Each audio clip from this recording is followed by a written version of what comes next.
Hello students. अभी ये नया लेक्चर आपके लिए है टाइप्स ऑफ फ्रिक्शन। जी ये इसमें आपको ये बताया जाएगा कि फ्रिक्शन कितने तरह का होता है। जैसे लास्ट लेक्चर में मैंने आपको बताया था क्लासिफिकेशन ऑफ फ्रिक्शन। तो क्लासिफिकेशन ऑफ फ्रिक्शन और टाइप्स ऑफ फ्रिक्शन दोनों लगभग सेम है, लेकिन कुछ डिफरेंस है। होता क्या है कि अगर हम क्लासिफिकेशन कुछ बेस पे करें, जैसे जो पीछे हमने आपको बताया था क्लासिफिकेशन, एक था स्लाइडिंग एंड रोलिंग, वो था टाइप्स ऑफ मोशन की किस तरह का मोशन वहाँ होता है। ओके, एक था ड्राई एंड वेट कि दोनों ही जो बॉडीज़ और प्लेन है उसके बीच में कोई मीडियम है या नहीं। ऐसे ही अगर हम इस क्लासिफिकेशन की बात करें तो this classification is based on the occurrence of motion, कि मोशन हुई या नहीं हुई या होने वाली है। सो अगर अगर मैं बात करूँ बोर्ड पेपर की, तो बोर्ड पेपर में ये क्वेश्चन कुछ ऐसे आता है नाम से कि what is static friction, what is dynamic friction. कभी भी ऐसा नहीं आता कि टाइप्स ऑफ फ्रिक्शन। अगर क्लासिफिकेशन ऑफ फ्रिक्शन आपके सामने क्वेश्चन आता है तो आप वही करेंगे जो पीछे मैंने आपको करा रखा है, rolling, sliding and these all things. So types of friction में जो 3 तरह के फ्रिक्शन है, पहले मैं उनका नाम लिख देता हूँ। ओके, तो ये 3 तरह के फ्रिक्शन होते हैं with on the basis of occurrence of motion. तो पहला जो टाइप है वो है स्टैटिक फ्रिक्शन। स्टैटिक का मतलब होता है स्थैतिक, नाम से समझ में आ रहा होगा।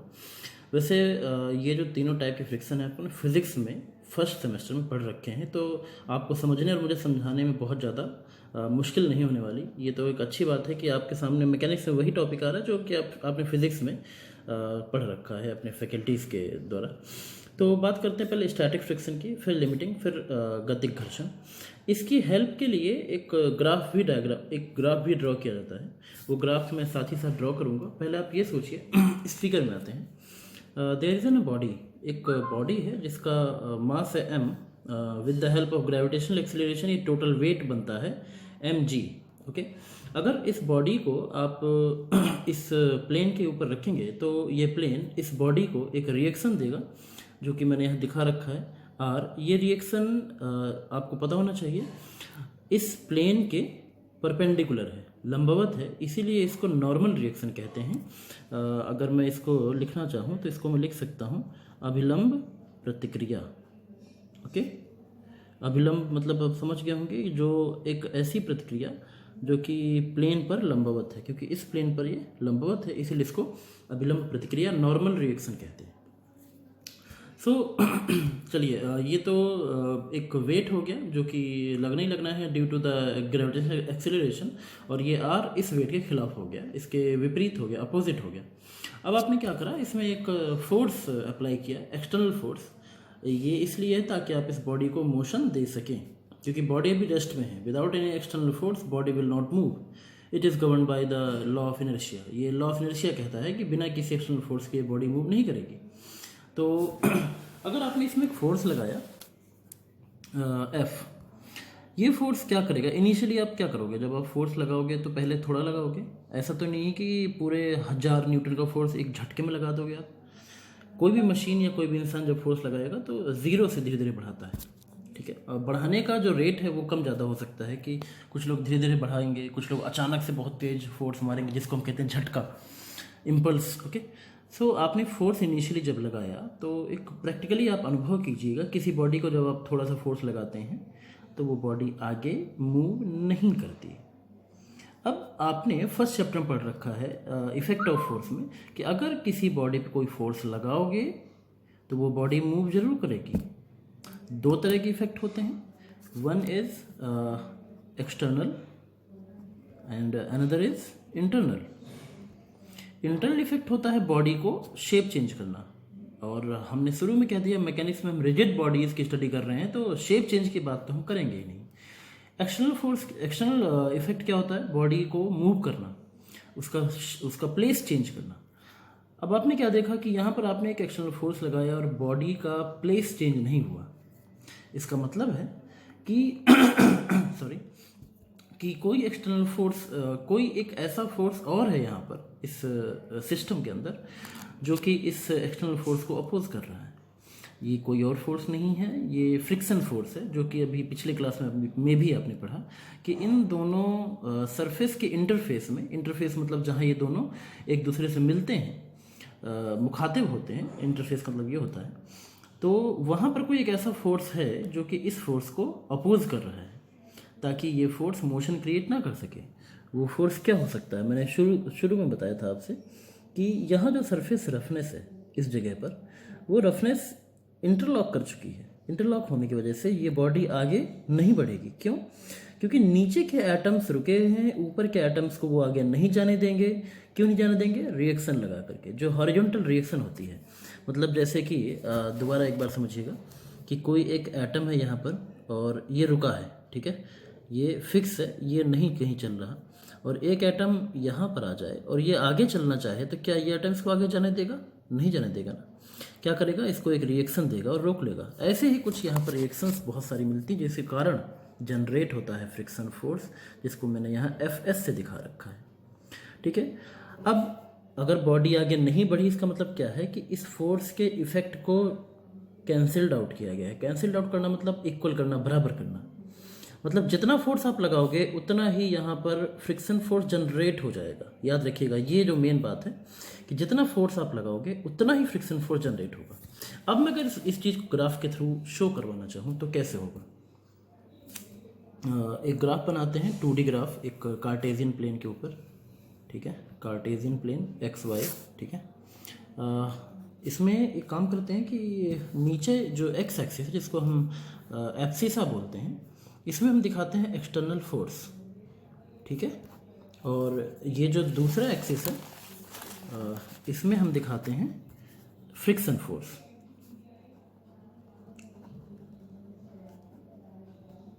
ओके, जिसको हम कहेंगे Fs या सॉरी स्मॉल fs। मैंने इसको स्मॉल fs से नाम दिया है, आप कोई और नाम भी दे सकते हैं इसको। अब स्टार्टिंग में जब आपने बॉडी में फोर्स लगाया तो फोर्स इतना नहीं था कि बॉडी को मूव करा सके, क्योंकि इस फोर्स के इक्वल और अपोजिट एक छोटा सा नहीं कहूँगा, बराबर का Fs फ्रिक्शन फोर्स वर्क कर चुका है। तो अगर इन दोनों ही वेरिएबल्स को रिलेट करना हो, ग्राफ किस लिए यूज़ होता है? रिलेशन शो करने के लिए कि दो वेरिएबल्स हैं किसी थ्योरेटिकल अप्रोच में और उसमें रिलेशन कैसा है। तो यहाँ पर अगर आपको रिलेशन शो करना है तो आपने क्या करा, आप देखते हो कि Fs और F बराबर हैं। देखो इधर क्या है F और इधर क्या है Fs। अगर दोनों कोऑर्डिनेट बराबर चलें, मतलब अगर ये 1 हो ये भी 1 हो, ये 2 हो तो ये भी 2 हो, ये 3 हो तो ये भी 3 हो, तो इतना तो आपने कोऑर्डिनेट ज्योमेट्री में पढ़ा होगा कि अगर x और y दोनों बराबर कोऑर्डिनेट हों तो जो लाइन निकलती है वो 45 डिग्री पे निकलती है, ठीक है। So this line shows the relation between friction force and external force. और जब तक कि बॉडी नहीं चली, मैंने क्या कहा था कि अभी बॉडी चली नहीं है, इक्वल फोर्स लग चुका है यहाँ पर। जब तक बॉडी नहीं चली तो हम क्या कहेंगे इसको? Static force, static friction. So static friction की डेफिनेशन अब थोड़ा क्लियर हुई। अगर जनरल लैंग्वेज में कहें, देखो स्पेशल लैंग्वेज तो जो है वो मैंने नोट्स में लिख दी है।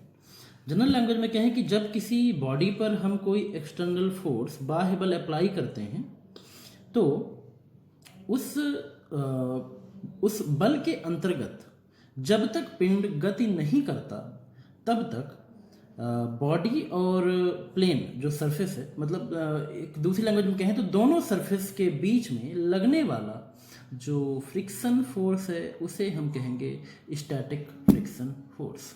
ओके, दोबारा मैं कह रहा हूँ, एक बार दोबारा सुनिएगा कि जब तक बाह्य बल के कारण दो तलों के मध्य आपस में सापेक्षिक गति उत्पन्न ना हो, उस समय उन दोनों तलों के मध्य लगने वाला घर्षण बल स्थैतिक घर्षण बल कहलाता है। क्लियर?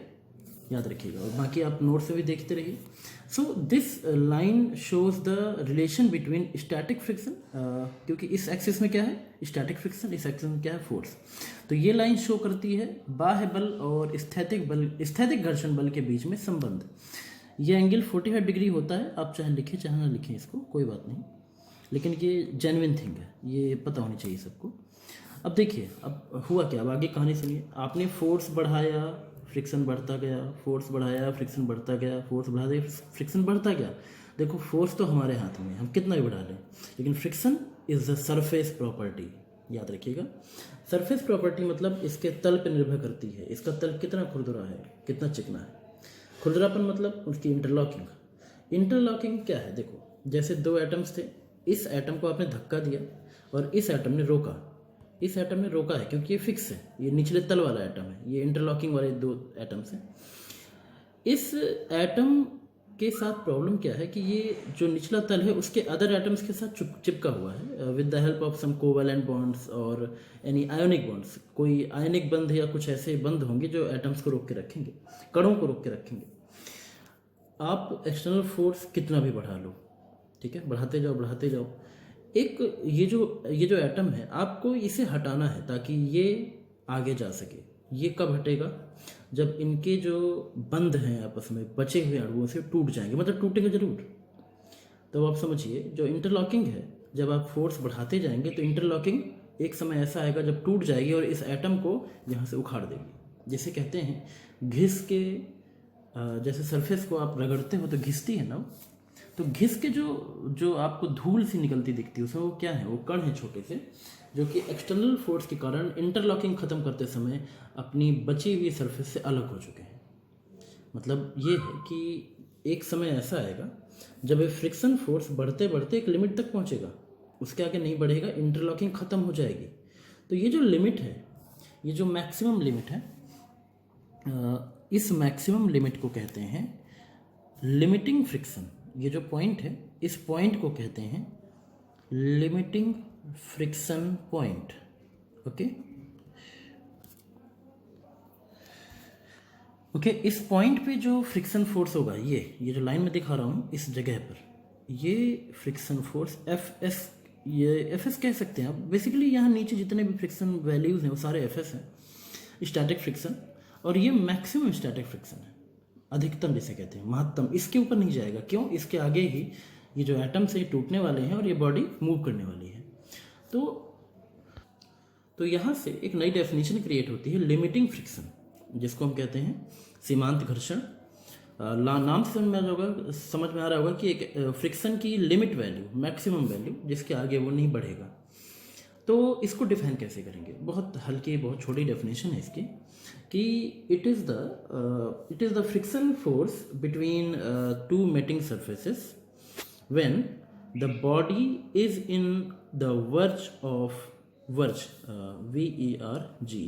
वर्ज ऑफ स्लाइडिंग और वर्ज ऑफ मोशन। वर्ज मतलब होता है कगार। कगार मतलब, कगार आप ये मत समझिए किसी टीले में चढ़ गए, माउंट में एकदम टॉप पे खड़े गए, वो कगार है। हाँ, वो उस टीले की कगार है, मतलब टॉप पॉइंट, जिसके आगे कुछ नहीं होगा। अब जैसे हम मेज में जाएं, अब अच्छा जैसे ये क्या है, ये क्या है, इस कागज की कगार है, लिमिट है ना। ऐसे ही वर्ज मतलब कि कगार, जब कोई काम होने वाला होता है, जैसे स्टैटिक खत्म, डायनेमिक स्टार्ट होने वाला है, तो वो स्टैटिक की कगार है, ठीक है, स्टैटिक कंडीशन की कगार है, ये वर्ज है, ठीक है। तो इन द वर्ज ऑफ मोशन की एक फ्रिक्शन की या घर्षण का ऐसा दशा, ऐसी कंडीशन जिस समय बॉडी गति करने वाली हो। याद रखिएगा, वर्ज का मतलब कोई काम होने वाला है, कगार जिसे कहते हैं, कोई काम होने वाला है, उस समय हम कहेंगे वर्ज। ओके, तो लिमिटिंग फ्रिक्शन, घर्षण, सीमांत घर्षण एक स्थैतिक घर्षण का अधिकतम मान होता है। एक ये मेन चीज़ है, ये नोट से मैंने लिख रखा है। स्थैतिक घर्षण से ज़्यादा मान होता है लिमिटिंग फ्रिक्शन, और ये उस समय का वैल्यू होता है जब पिंड बाह्य बल के कारण गति की अवस्था में आने वाला होता है। ओके, सो यहाँ तक भी आपका एक्सटर्नल फोर्स और फ्रिक्शन फोर्स दोनों सेम होते हैं। तो अगर मैं यहाँ इस चीज़ को डिफाइन करना चाहूँ तो फ्रिक्शन की एक्सपेरिमेंटली एक फॉर्मूला है for limiting friction, F S is equals to mu S into R. कुछ लोग इसको म्यू एस लिखते हैं, जैसे मैंने नोट्स में म्यू लिखा है, म्यू एस नहीं लिखा, एस फॉर स्टैटिक है बेसिकली। अब देखिए इसमें क्या क्या है, एफ एस क्या है, सॉरी इसको मैं स्मॉल कर देता हूँ, मैंने स्मॉल एफ में ही नोट्स में लिखा है। एफ एस क्या है, लिमिटिंग फ्रिक्शन फोर्स, घर्षण बल का मान। घर्षण बल का मान किस किस पर डिपेंड कर रहा है, म्यू एस घर्षण गुणांक और अभिलंब प्रतिक्रिया। अभिलंब प्रतिक्रिया क्या है, आर, जो कि इस फिगर में तो अभी मुझे दिख रही है कि आर बराबर एम जी, ठीक है। तो घर्षण बल जो कि अपने आप में एक हॉरिजॉन्टल रिएक्शन है, देखा जाए तो वो कहीं ना कहीं अभिलंब प्रतिक्रिया और घर्षण गुणांक के गुणनफल प्रोडक्ट के बराबर होती है। So friction force, limiting friction force is the product of this normal reaction and coefficient of friction. Mu S को कहते हैं कोफिशिएंट ऑफ फ्रिक्शन। ये कोफिशिएंट ऑफ फ्रिक्शन अलग अलग प्रॉपर्टी, अलग अलग सर्फेसेस का अलग अलग होता है। जैसे अगर मैं बात करूँ कागज से इस हथेली का, तो इसकी एक वैल्यू होगी म्यू की, वो किसी भी मौसम को थोड़ा बहुत फर्क वैसे पड़ता है, किसी भी मौसम में या वेट ऑफ द बॉडीज में डिपेंड नहीं करता। जैसे मैं कहूँ कि अभी मैंने हाथ रखा इस कागज़ पे, तो जो म्यू एस की वैल्यू मुझे मिल रही है वो तब भी मिलेगी जब मैं बहुत ज़्यादा फोर्स लगा के इस पे फोर्स हाथ रखूँ। म्यू एस चेंज नहीं होगा। म्यू एस कब चेंज होगा? जब सर्फेसेस चेंज होंगे। जैसे मान लीजिए अभी कागज़ की बात करते हैं, अब ये कपड़े की बात करें तो वहाँ पर कुछ अलग फ्रिक्शन होगा। कांच की बात करें, कॉम्बिनेशन पे डिपेंड करता है। मैं ये नहीं कहूँगा कि कांच की वैल्यू ये है, नहीं, कांच से कांच की वैल्यू ये है, कांच से लोहे की वैल्यू ये है। तो mu S is the property of surface. ये कोई ऐसा सार्वभौमिक मान नहीं है कि जैसे मैं कह दूं कि जैसे कैपिटल जी का मान होता है, जैसे स्मॉल ई का मान होता है, ऐसा नहीं है। ये कॉम्बिनेशन ऑफ सर्फेसेस पे डिपेंड करता है। Okay, so this is the main formula of this chapter कि घर्षण बल बराबर mu S into R. Okay, तो सीमांत घर्षण बल यहाँ खत्म होता है। अब चलते हैं गतिक घर्षण की ओर। गतिक घर्षण बल ये कंडीशन तब की है जब बॉडी चलने लगती है। ओके, अब गति में आएगा कैसे? देखिए, सीमांत घर्षण के समय क्या हुआ था, यहाँ पर जो एटम्स थे जिन पे इंटरलॉकिंग हो चुकी थी वो टूटने वाले थे। ओके, अब थोड़ा सा फोर्स आपने बढ़ाया, मान लीजिए यहाँ तक, इस फोर्स तक कोई बात नहीं हुई थी, इस फोर्स तक वो चलने वाला था, अभी चला नहीं। हल्का सा मतलब बहुत माइनर फोर्स जैसे ही आपने बढ़ाया, इंटरलॉकिंग टूट गई, इसकी इंटरलॉकिंग टूटी और ये बॉडी आगे मूव कर गई। अब जब इंटरलॉकिंग ही टूट गई तो फ्रिक्शन भी तो कम होगा ना, क्योंकि फ्रिक्शन का मेन कॉज क्या है? इंटरलॉकिंग और दो नज़दीक में रखे हुए एटम्स के बीच में लगा फोर्स, इंटरएटॉमिक फोर्स। तो इंटरलॉकिंग टूटने से अचानक से फोर्स गिरता है। तो थियोरेटिकली ये जो ग्राफ है, देखो प्रैक्टिकली ग्राफ की बात नहीं करता मैं, थियोरेटिकली इस ग्राफ की जो शेप है कुछ डिसकॉन्टिन्यूअस ग्राफ कहते हैं कि ये ग्राफ पहले ऊपर गया, फिर अचानक से यहाँ से स्टार्ट हुआ, है ना। एक ही पॉइंट पे जब दो अलग अलग मान आ जाएं, जैसे एफ के इस मान पर एफ एस के दो मान आएंगे, एक यहाँ पर एक यहाँ पर, ये है एफ एस, ठीक है, और ये है एफ के। एफ के को हम कहते हैं काइनेमेटिक फ्रिक्शन, या कुछ लोग इसको एफ डी भी कहते हैं, जिसको हम कहते हैं डायनामिक फ्रिक्शन। ओके, तो अब ये क्या है? डायनामिक फ्रिक्शन दो सतहों के मध्य लगने वाला वह घर्षण बल है जब दोनों सतहें आपस में गत्यावस्था में आ जाएं। when two mating surfaces comes in the condition of motion, then the friction between these two surfaces will known as dynamic friction. Okay, बहुत छोटी सी डेफिनेशन है ये। कुछ खास प्रॉपर्टीज़ हैं इसकी कि अच्छा ऐसा क्यों हुआ, डाउन क्यों हुआ, ये अभी मैंने बताया कि इंटरलॉकिंग टूटने की वजह से फ्रिक्शन अचानक से कम होता है, इसीलिए डायनामिक फ्रिक्शन में फ्रिक्शन की वैल्यू अचानक से कम हो जाती है। और जैसे ही आप फोर्स बढ़ाते हैं, अब चूंकि ये डायनामिक स्टेज में आ चुका है, तो फोर्स बढ़ने से इसकी गति बढ़ेगी, याद रखिएगा। एक्सीलरेशन में फ़र्क पड़ता है फोर्स बढ़ाने से, उसके फ्रिक्शन में फ़र्क नहीं पड़ता, इसीलिए ये एक स्ट्रेट ग्राफ जाएगा, ना ऊपर ना नीचे। लेकिन आपको बात बता दूँ कि जब आप बहुत ज़्यादा फोर्स बढ़ा दोगे, बहुत ज़्यादा मतलब कि इतना कि साउंड की स्पीड के बराबर उसकी मोशन हो जाए बॉडी की, जो कि आप जनरेट नहीं कर सकते, तो ये ग्राफ धीरे धीरे धीरे धीरे धीरे डाउन होने लगता है, मतलब फ्रिक्शन की वैल्यू और कम होने लग जाती है। इंटरलॉकिंग भी खत्म हो जाती है, इंटरलॉकिंग लगभग खत्म ही हो चुकी है, तो बस इंटरएटॉमिक फोर्स ही थोड़ा बहुत बचता है जो फ्रिक्शन का कारण बनता है। तो इतना ग्राफ काफ़ी अच्छा। इस ग्राफ की खास बात है, जैसे मैंने नोट्स में भी दिखाया है, कि इस रीजन को हम कहते हैं स्टैटिक फ्रिक्शन, इस एरिया को स्टैटिक फ्रिक्शन, और इस एरिया को डायनामिक फ्रिक्शन। इसके आगे जो है वो है डायनामिक फ्रिक्शन। अब अगर आपने ध्यान दिया हो तो यहाँ पर जो एरो मैंने लगाया है वो 2-3 एरो है यहाँ पर, वो इसलिए क्योंकि डायनामिक फ्रिक्शन ऐसा नहीं कि सिर्फ फिगर में यहीं तक दिखा दूँ मैं, फोर्स जितना बढ़ाते जाओगे फ्रिक्शन, ये जो ग्राफ है ये वैसे बढ़ता जाएगा। तो इसलिए ये डबल और ट्रिपल एरो आपको ये शो कर रहे हैं कि ये जो लेंथ है सिर्फ यहाँ से यहाँ तक नहीं है, मतलब डायनेमिक रीजन सिर्फ यहाँ से, सॉरी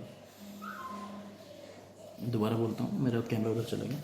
मतलब ये है कि डायनेमिक रीजन सिर्फ यहाँ से यहाँ तक नहीं है, ये आगे भी है। जैसे जैसे आप फोर्स बढ़ाते जाएंगे ये ग्राफ भी आगे बढ़ता चला जाएगा। तो इन ट्रिपल एरोस या डबल एरोस का मतलब यही होता है कि लेंथ अभी आगे और भी है। So these were the three types of friction: statics, limiting and dynamic। और मैं एक चीज़ कह दूं कि फ्रिक्शन में सबसे पहला इंपॉर्टेंट टॉपिक यही नाम से आता है कि स्थैतिक घर्षण, सीमांत घर्षण तथा गतिक घर्षण को परिभाषित करें। अब नोट्स में जो मैंने लिखा है आप उसको अच्छे से पढ़ें, समझें, और इस वीडियो में जो मैंने आपको बताया उसमें आपको क्या समझ में नहीं आया, कोई तो ऐसी बात होगी जो आपके ऊपर से गई होगी, और ज़रूर इस मेरे व्हाट्सएप ग्रुप में इसको कमेंट करके बताएं। अगर समझ में आ गया तो भी बताएं, नहीं समझ में आया, जो नहीं समझ में आया वो भी बताएं, मैं क्लियर करूँगा। आपके पास समय है काफ़ी, कल तक आराम से पूछते रहिए इस टॉपिक के बारे में, काफ़ी टिपिकल टॉपिक है। थोड़ा नोट्स समझिए, थोड़ा इस वीडियो समझिए, और अगर समय बचता है आपके पास, क्योंकि आजकल वैसे भी बिज़ी रह रहे हैं आप लोग, तो नेट से इसको सर्च कीजिए और फिर पढ़िए, क्योंकि ये तीनों आपको बहुत परेशान करने वाले हैं आगे। ओके, तो good luck for the rest. और हाँ, नोट्स की जो लाइन्स हैं उनको भी मैं समझा देता हूँ 5 मिनट में, ज़रा होल्ड कीजिए। ओके ओके गाइज, ये मैं अब नोट्स पे आ गया हूँ। Classification of friction, types of friction, जो कि बेस्ड है relative motion between the mating surfaces. Okay, मतलब कि जो दो मिलने वाली सतहें हैं उनके बीच में गति के ऊपर डिपेंड करता है ये क्लासिफिकेशन, जिसमें 3 तरह के हैं: static friction, dynamic friction and limiting friction. Okay, तो चलिए इसके बारे में बात करते हैं। जैसा कि मैंने आपको पहले ही कहा था कि यदि किसी, पहले मैं इंग्लिश में समझा देता हूँ आपको। When any external force is applied on the body, जैसा कि अभी मुझे एक लड़के ने कहा भी कि सर ये जो नीचे की ब्लैक लाइंस हैं, जो कि मैंने, मतलब ये ब्लैक लाइंस क्या है, मेन थिंग है जो कि आप, मतलब मेन डेफिनेशन यही है, when there is no relative motion between the mating surfaces under the action of any external force, then the friction present between the surfaces is called static friction। इसको पीछे लिख सकते हैं या नहीं लिख सकते स्टार्टिंग में, क्योंकि बहुत सारे लोग कोशिश करते हैं कि जो मेन लाइन से उनको स्टार्टिंग में लिखा जाए, लिखना भी अच्छा है। तो अगर आप इसको ऐसा लिखते हैं, इसको स्टार्टिंग में लिखते हैं, तो फिर आपको ये जो एंड है, मतलब अब अगर आप इसको स्टार्टिंग में लिखोगे तो एंड कहाँ पे होगा, यहाँ पे। सो अब अगर आप ध्यान दो, जैसे मैंने क्या किया है, पीछे यहाँ से लेकर के यहाँ तक क्या क्या बताया है आपको, मेन चीज़ें क्या बताई हैं आपको कि कैसे ये सारी चीज़ें, मतलब कि इसकी पृष्ठभूमि क्या है, कैसे हम इसको डिफाइन कर सकते हैं। जो बेसिक थिंग है कि when an external force is applied on the body, मतलब समझाने वाली बात है यहाँ पर कि अगर किसी बॉडी पर आप एक्सटर्नल फोर्स अप्लाई करते हो which is situated on rough surface, rough surface मतलब कि खुरदुरी सतह पर कोई बॉडी सिचुएटेड है और आप उसमें कोई एक एक्सटर्नल फोर्स अप्लाई करते हो, then the body wants to displace, or in other words we can say that the force want to create the condition of motion between the meeting surfaces। मतलब दूसरे शब्दों में कहें तो फोर्स इन दोनों bodies के बीच में मोशन की कंडीशन क्रिएट करना चाहता है, जो फोर्स का रूल है।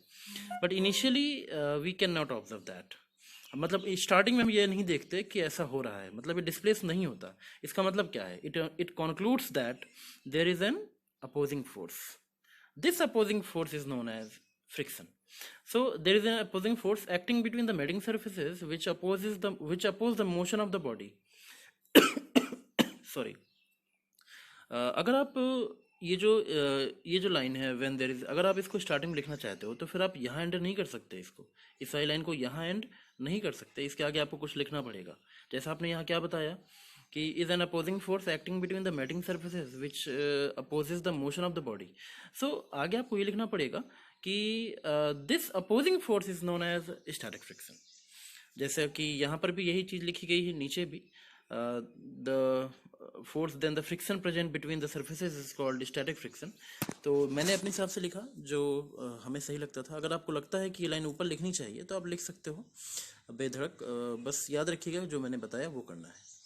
तो हिंदी में कहें तो जब बाह्य बलों के कारण जब बाह्य बलों के कारण दो सतहों के मध्य आपस में सापेक्ष गति ना हो, ये मेन चीज है कि आपस में सापेक्ष गति ना हो, तो इस दशा में दोनों सतहों के मध्य लगने वाला घर्षण बल स्थैतिक घर्षण कहलाता है। ओके, और बाकी तो ये हैं जो मैंने आपको अभी समझाई। सो आगे चलते हैं लिमिटिंग फ्रिक्शन की ओर। लिमिटिंग फ्रिक्शन क्या कहता है कि it is the maximum friction, it is the maximum friction, ये अधिकतम घर्षण बल होता है। Can be generated between two static surfaces, दो रुकी हुई सतहों के बीच में जनरेट होने वाला maximum friction. Once a force applied to the two surface exceeds the limiting friction, motion will occur. ये इसके सपोर्ट में एक बात लिखी गई है, लिमिटिंग फ्रिक्शन के सपोर्ट में बात लिखी गई है कि जैसे ही वंस अ फोर्स अप्लाइड, जैसे ही इन दोनों सरफेसेस के ऊपर लगाया गया जो एक्सटर्नल फोर्स है, जैसे ही ये एक लिमिटिंग फ्रिक्शन को क्रॉस करता है, बॉडी गति करना स्टार्ट कर देती है, बॉडी मोशन में जाती है। इसका मतलब क्या है कि अगर हम इसको बहुत अच्छे शब्दों में डिफाइन करना चाहें तो हम कह सकते हैं नीचे जैसा लिखा है मैंने कि it is the amount of friction force that is generated between the two mating surfaces. ये मेन चीज अब आगे से, when they are in the verge of motion due to external forces. Okay, verge of motion मतलब कि motion करने वाले होते हैं किसी एक्सटर्नल फोर्स के कारण, उस समय जो फ्रिक्शन लगता है दोनों सरफेसेस के बीच में, उसे हम कहते हैं लिमिटिंग फ्रिक्शन। हिंदी में कहें तो जब बाह्य बल के अंतर्गत दो मिलने वाली सतहें गत्यावस्था में आने वाली हों, आ जाए नहीं, आने वाली हों, क्योंकि अगर गत्यावस्था में आ जाएंगे तो इसे हम गतिक घर्षण कहेंगे। गत्यावस्था में आने वाली हों तो दोनों सतहों के मध्य उत्पन्न घर्षण बल सीमांत घर्षण कहलाता है। ठीक है, सो इतना काफ़ी आई थिंक। आगे चलते हैं इसमें अगर आप ध्यान से देखें तो एक्सपेरिमेंटली एक बात प्रूव की जाती है कि सीमांत घर्षण की अवस्था में घर्षण बल for the condition of limiting friction, for the condition of limiting friction, Fs is a mu into R. This is the main formula in this friction chapter, कि सीमांत घर्षण की अवस्था में एक सीमांत घर्षण का जो अब आप कह रहे होंगे कि Fs क्यों नाम दिया, Fl नाम दे देते हैं, लिमिटिंग S फॉर स्टैटिक क्यों? क्योंकि लिमिटिंग फ्रिक्शन भी स्टैटिक फ्रिक्शन का मैक्सिमम वैल्यू होता है, इसीलिए इसका Fs नाम दिया है मैंने। Mu into R, mu is the coefficient of friction, घर्षण गुणांक, इसको हम बाद में बताएंगे, बाद में इसको डिफाइन करेंगे, ये भी एक बड़ा इंपॉर्टेंट टॉपिक है। And R is the normal reaction on the body, ये आर जो है बॉडी पर नॉर्मल रिएक्शन होता है। ये फॉर्मूला आपको अच्छे से याद रखना है, आपने शायद पढ़ा भी होगा पहले, कोई नई चीज़ नहीं है ये। सो आगे चलते हैं डायनामिक फ्रिक्शन की ओर। It is the friction which acts between two surface when they are in motion. बहुत छोटी डेफिनेशन है इसकी, लेकिन इसके सपोर्ट में आपको और भी कुछ लिखना पड़ेगा, आखिर 5 नंबर आपको चाहिए, क्योंकि ये तीनों चीज़ें जब लिखेंगे तब आपको 5 नंबर मिलेंगे। कि it is the condition of friction, ये फ्रिक्शन की वो कंडीशन है which comes after the limiting friction, जो कि लिमिटिंग फ्रिक्शन के जस्ट आफ्टर आती है, तुरंत बाद आती है। इट कुड बी अंडरस्टैंड, इसको हम कुछ इस तरह से समझ सकते हैं with the help of graph, जैसे मैंने ग्राफ में आपको दिखाया है। ग्राफ में भी क्या दिखाया था, जरा मैं थोड़ा सा पीछे आपको दिखा देता हूँ कि लिमिटिंग डायनामिक फ्रिक्शन क्या है। जैसे कि अभी आप देख रहे हैं, ये जो रीज़न है डायनामिक फ्रिक्शन का है कि जैसे ही आपने फोर्स को इस वैल्यू से थोड़ा सा आगे बढ़ाया तो क्या हुआ कि इंटरलॉकिंग टूट गई, और जो फ्रिक्शन की वैल्यू थी, मैक्सिमम फ्रिक्शन की वैल्यू, वो अचानक डाउन हो गई। डाउन हो कहाँ पहुंची, यहाँ पर। अब थोड़ा सा फोर्स आप और बढ़ाओ तो फ्रिक्शन नहीं बढ़ेगा यहाँ से, क्यों?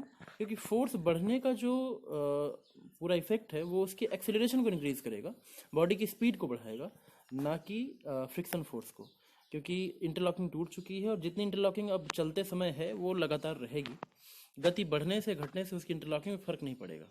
और रही बात इंटरएटॉमिक फोर्स की, वो तो कांस्टेंट है, वो चाहे गति करता हुआ पिंड हो चाहे रुका हुआ पिंड हो, उस पर कोई फर्क नहीं पड़ने का, वो वहीं का वहीं रहेगा।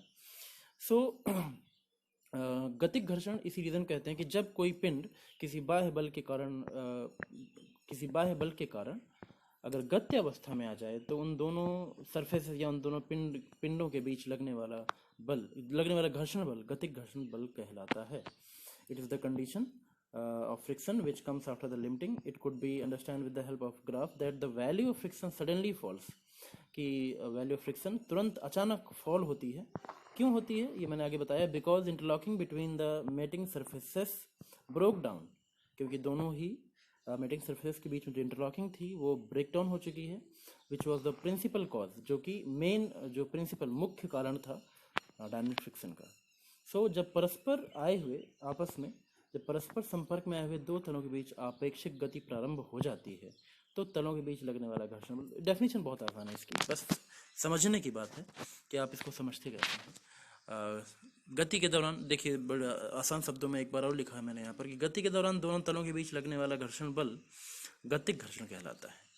अब इसका फॉर्मूला भी है सेम स्टैटिक की तरह, बस यहाँ पर कॉफिशिएंट ऑफ फ्रिक्शन चेंज हो जाता है और ये है म्यू के। म्यू के क्या है? ये म्यू के जैसा आपने म्यू एस पढ़ा था वैसे ही कॉफिशिएंट ऑफ फ्रिक्शन ही है, बट फॉर डायनेमिक कंडीशन। अब आप कहोगे कि के फॉर डायनेमिक नहीं होता, या के फॉर डायनेमिक नहीं, काइनेमेटिक होता है। काइनेमेटिक डायनेमिक लगभग एक जैसी चीजें हैं, बस इनकी स्टडी में थोड़ा सा अंतर होता है, इसलिए इनके नाम चेंज है। दोनों में गति की अवस्था की हम बात करते हैं, बस एक में फोर्स और एक में फोर्स की बात नहीं करते। So these are the total notes for this topic. बहुत छोटा टॉपिक है, लेकिन मैंने आज सिर्फ इसको इसलिए रखा था कि आप इसको समझें, और ये इंपॉर्टेंट टॉपिक है तो समझने में आपको टाइम लगेगा। कल मिलते हैं कुछ छोटे छोटे टॉपिक्स के साथ जो कि इंपॉर्टेंट भी हैं, और वो छोटे टॉपिक 5 नंबर बहुत अच्छे से देते हैं। तो मिलते हैं कल। Okay, bye.